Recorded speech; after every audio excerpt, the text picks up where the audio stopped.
El mundo entero estaba distraído. Los noticieros hablaban de política, de mercados, de conflictos lejanos. Pero en una de las ciudades más tecnológicas del mundo, en un complejo de alta seguridad que albergaba el nuevo centro de datos más grande del planeta, ocurrió algo que desafió toda lógica. De repente, sin previo aviso, sin una chispa o una explosión, la energía simplemente desapareció. No hubo un apagón gradual. Las luces, las computadoras, los sistemas de seguridad, todo se apagó al instante. El silencio que siguió no era el de un corte de luz. Era el de algo que no podía ser explicado. El misterio que rompió la lógica. Las primeras noticias hablaban de un fallo técnico. Pero a medida que pasaban las horas, la historia se oscurecía. Los ingenieros de la compañía, los expertos del gobierno y los analistas de ciberseguridad estaban desconcertados. No había señales de un ciberataque, ni de un cortocircuito, ni de un desastre natural.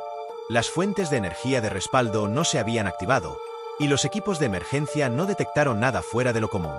Era como si la energía no se hubiera ido, sino que hubiera sido absorbida. Como si un agujero negro la hubiera tragado, sin dejar rastro. La calma tensa del mundo se rompió cuando el economista Richard Wolff, con su voz grave y pausada, rompió el silencio. No habló de la falla técnica. Habló del porqué.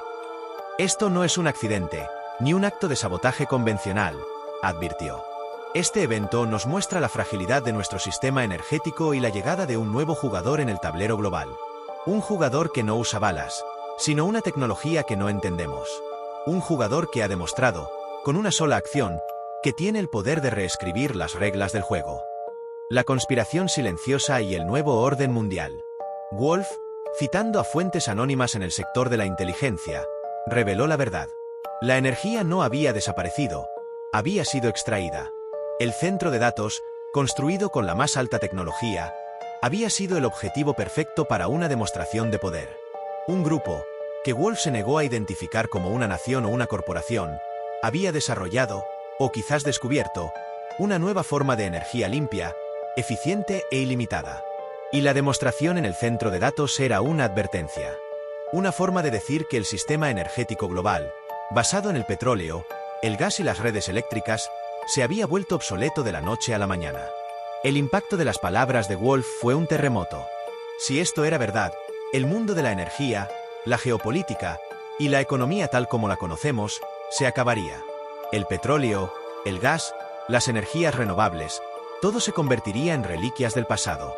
Las naciones que controlan esta nueva energía serían las nuevas superpotencias. El evento en el centro de datos no había sido una falla, fue una demostración de fuerza. El primer paso de un nuevo orden mundial. El futuro en la incertidumbre. La noticia se esparció como pólvora en las redes sociales. Los analistas de todo el mundo se dividían entre el escepticismo y el terror. Algunos lo llamaron una teoría de la conspiración, otros, una verdad incómoda. Pero lo que nadie podía negar era el hecho del apagón. Nadie podía explicar cómo un sistema tan complejo se había apagado sin dejar un solo rastro. El mundo, que hasta hace poco se sentía seguro en su conocimiento del poder, se ha dado cuenta de que un nuevo jugador, con una tecnología que no entendemos, ha entrado en la partida. Y la pregunta que flota en el aire es, ¿qué será lo siguiente? ¿Estamos presenciando el inicio de una nueva era de prosperidad ilimitada? ¿O el preludio de un conflicto que se librará con reglas que ni siquiera hemos inventado? Globo terráqueo que muestra América Fuego. La historia de lo que pasó en ese centro de datos no es solo sobre energía. Es sobre el poder, el futuro y el secreto que se esconde detrás del silencio. El mundo entero estaba en pánico. La declaración de Richard Wolff, que el apagón no era un accidente sino una demostración de poder, se confirmó cuando, en los días siguientes, el mismo fenómeno ocurrió en centros de datos en Tokio y Londres. Los gobiernos, las corporaciones y los líderes militares, que se habían negado a creer la verdad, ahora se enfrentaban a una realidad aterradora. El sistema energético global, que era la base de su poder, estaba en manos de una entidad desconocida. El manifiesto y la revelación. El silencio no duró mucho. Un vídeo apareció de forma simultánea en todas las redes sociales, encriptado con una tecnología que las agencias de inteligencia no podían descifrar. La voz, serena y sin acento, se identificó como el colectivo. En lugar de pedir dinero o poder, emitieron un manifiesto que estremeció al mundo. El colectivo reveló su origen. Eran un grupo de científicos, ingenieros y pensadores de todo el mundo que, frustrados por la incapacidad de los gobiernos para resolver la crisis climática, habían trabajado en secreto durante años. El apagón en el centro de datos no había sido un ataque, fue una demostración de que habían logrado lo que nadie creía posible. Un dispositivo de energía ilimitada que extraía poder directamente de la estructura del espacio-tiempo, sin dejar residuos ni contaminar. Su ultimátum fue audaz. Si los gobiernos del mundo desmantelaban toda la infraestructura de combustibles fósiles y energía nuclear en un plazo de 10 años, el colectivo les proporcionaría esta nueva energía de forma gratuita, poniendo fin a la pobreza, el hambre y los conflictos por recursos. Era una oferta que prometía una utopía, pero que los obligaba a ceder el control total de su poder. El gran cisma global. La propuesta del colectivo dividió al mundo en dos. Las naciones dependientes del petróleo y el gas, como Rusia y Arabia Saudita, se negaron rotundamente, denunciándolo como un acto de terrorismo tecnocrático. Sus líderes acusaron al colectivo de intentar destruir la economía global y tomar el control del mundo bajo el disfraz de la filantropía. En cambio, las naciones en desarrollo y los países que luchaban contra la pobreza lo vieron como una oportunidad única en la vida.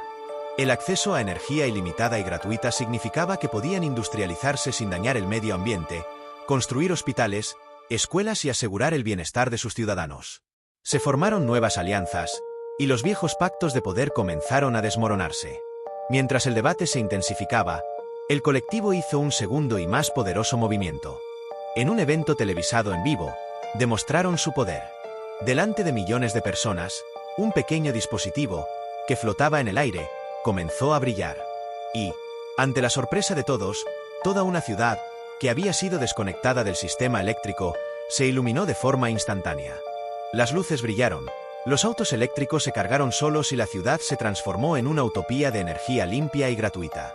El mensaje era claro, no eran solo palabras. Podían cumplir su promesa. El futuro en la balanza. El evento de la ciudad fue el punto de inflexión. Los gobiernos que se habían resistido comenzaron a reconsiderar su postura. La guerra ya no era por el control de los recursos, sino por el control del futuro. La visión de un mundo de utopía chocaba con el miedo de perder el poder. En su último análisis, Richard Wolff fue claro. La elección que tenemos por delante no es solo entre un sistema y otro, dijo. Es una elección fundamental sobre la naturaleza de la humanidad. Es la elección entre un mundo de escasez, donde el poder se basa en lo que se tiene, y un mundo de abundancia, donde el poder se basa en lo que se comparte. La respuesta de los líderes del mundo al colectivo no determinará el futuro de un país, sino el futuro de la humanidad misma. El mundo ya no era el mismo. Y en el silencio de los hangares de petróleo y en el brillo de las pantallas que mostraban la ciudad utópica, la humanidad esperaba la respuesta.